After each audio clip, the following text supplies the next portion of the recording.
Stħarriġ tal-opinjoni pubblika li sar f'Novembru li għadda mill-Aġenzija tal-Unjoni Ewropea, il-Eurobarometer, jidentifika dawk li l-Maltin u l-Awċin jemmnu li huma l-ikbar problemi li għandu pajjiżna u l-ikbar problemi li għandhom il-familji.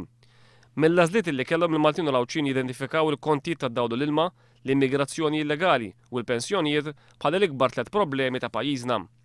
L-att ta' Maltin u Awċin li għalihom il-kontijiet tad-dawdu l-ilma huma l-ikbar problema tal-pajjiż huwa kważi 4 darbit iktar mill-medja fil-pajjiżi tal-Unjoni Ewropea. Min-naħa l-oħra fuq bażi personali l-Maltin u l-Awċin identifikaw duri tal-ħajja u s-sitwazzjoni ekonomika bħala l-ikbar żewġ problemi. Mill-istħarriġ tal-Eurobarometer ħareġ ukoll li kważi 7 minn kull 10 Maltin u Awċin jħossu li r-riżultat ta' sitwazzjoni preżenti jistgħu jippjanaw biss mill-lum għal-għada. Fil-Greċja fejn il-pajjiż qed ħabbat wiċċu ma' kriżi finanzjarja kbira huma inqas il-familji li jħossu li huma f'din is-sitwazzjoni.